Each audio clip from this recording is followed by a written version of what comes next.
हमारे रामायण में आपका स्वागत है। कैलाश पुनि और लीन से जाई उठाए और मनहु तौल निज बाहुबल चला बहुत सुख पाए। बोलो श्री रामचंद्र की जय। फिर एक समय खेलते ही कैलाश पर्वत जाकर उठा लिया। तब पार्वती घबराकर शिव जी के पास आ बैठी और उन्हें व्याकुल देखकर शिव जी ने पर्वत को दबाया। रावण के हाथ पिच गए और वह व्याकुल होकर रोने लगा।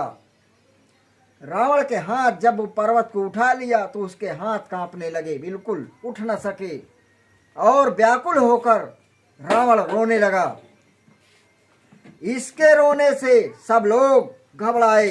तब से इसका नाम रावण हुआ और पीछे बहुत विनय करने पर शिव जी ने छोड़ दिया। कैलाश उठाकर रावण ने मानो अपनी भुजाओं का बल तौल रहा था, बहुत सुख पाया और चला गया। पहले उसका नाम दशकंधर था। हर सुख संपत्ति सुत सेन सहाई, अजाई प्रताप बल बुद्धि बढ़ाई। नित नूतन सब बाढ़त जाई, अजिम प्रतिलाभ लोभ अधिकाई। सुख संपत्ति सेना सहाय, जीत प्रताप बल बुद्धि बढ़ाई। नित नई सब प्रतिदिन बढ़ती जाती है, जैसे नित्य लाभ से लोभ बढ़ता जाता है। अतिबल कुंभकर्ण यश भाता, अजय कहूँ नहीं प्रतिभट जग जाता। और करई पान सो वही खटमासा, और जागत हो त्यहु पूरी त्रासा। जिसका कुंभकर्ण जैसे अत्यंत बलवान भाई, जिसके समान कोई योद्धा जगत में उत्पन्न हुआ ही नहीं, वह मदिरा पान करके 6 महीने सोता था और जागते ही त्रिलोकी में भय उत्पन्न होता था। तीनों लोकों में कंपन मच जाता था उसके जागने पर। जो प्रतिदिन यहाँ रे कर सोई, और विश्व वेग सब चौपट होई। समर धीर नहीं जाई बखाना, अते ही समय अधिक न को बलवाना। जो ये प्रतिदिन भोजन करता तो शीघ्र ही सारा संसार चौपट हो जाता। समर में ऐसा धैर्यता युक्त था कि वर्णन नहीं हो सकता। सारांश ये है कि उसके समान कोई बलवान नहीं था। हर वार अधिनाथ जेठ सुत तासु, भट महा प्रथम लीक जग जासु। जही न होय रण सम्मुख कोई, सुरपुरति नहीं परावन होई। उसका बड़ा पुत्र मेघनाथ था, जिसकी संसार में वीरता की पहली रेखा है और जिसके सामने कोई लड़ाई में होता ही नहीं था। और देवलोक में तो नित्य परावना यानी भागना होता था। एक राजा के राज्य से दूसरे राज्य में जा बैठना, इसका ही नाम परावना है। हर कुमुख कंपन कुलिसलदो, धूम्र केतु अतुकाए। एक एक जग जीत सको, ऐसे सुभट निकाय। बोलो शिव रामचंद्र की जय।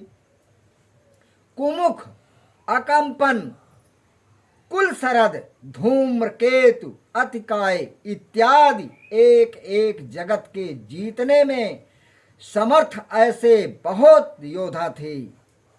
काम रूप जान ही बहुमाया, और सपने जिनके धर्म न दाया। हर 10 मुख बैठ सभा एक बारा, और देखे अमित यापन परिवारा। सब राक्षस इच्छानुरूप शरीरधारी बड़े मायावी छली थे। स्वप्न में भी जिनके धर्म और दया नहीं थी। रावण ने एक समय सभा में बैठकर अपना अंगड़ित कुटुंब देखा। हर सुत समूह जन परिजन नाती, और गनई को पार निशाचर जाति। हर सेन बिलोक सहज अभिमानी, अब बोला बचन क्रोध मदमसानी। पुत्रों का समूह, जन कुटुंबी, नाती पोते आदि निशाचर जाति को गिनकर कौन पार पा सकता है। इतने रावण के नाती थे। 70 पूत 72 नाती, तारावण घर दिया न बाती। वह स्वाभाविक अभिमानी अपनी सेना देखकर क्रोध और अहंकार युक्त वचन बोला कि सुनहु सकल रजनीचर यूथा, और हमरे बैरी विबुध बरूथा।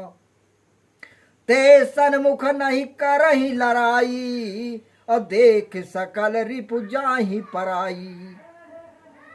हे संपूर्ण राक्षसों के यूथपो, सुनो, हमारे बैरी देवताओं के समूह हैं। सामने तो लड़ाई करते नहीं, बल्कि शत्रु को बलवान देखकर भाग जाते हैं।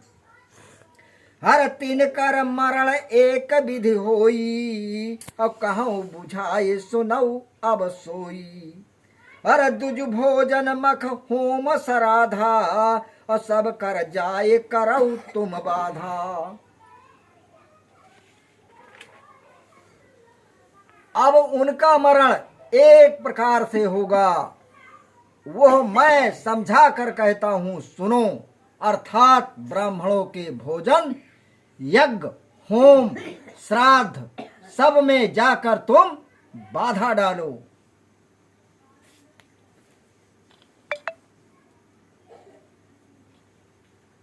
क्षीण बलहीन सुरो सहज ही मिल हाई आए, और तब मारी हाओ की छाणी हाओ, और भली भांति अपनाए। बोलो शिव रामचंद्र की जय। भूख से क्षीण व्याकुल बलहीन देवता सहज में ही आ मिलेंगे, तब उनको अच्छे प्रकार अपना कर मारूंगा या छोड़ दूंगा। मेघनाथ कहे पुण्य हंकरावा, और नींद सीख ला बल बैर बढ़ावा। और तेसुर समर धीर बलवाना, और तिनके लरिबे को अभिमाना। फिर मेघनाथ को बुलाया और बलपूर्वक बैर बढ़ाने की शिक्षा दी। जो देवता युद्ध में धीर बलवान हैं और जिनके चित्त में लड़ने का अभिमान है। हरति नहीं न जीत थी, उठ सुत पित अनुशासन साधी।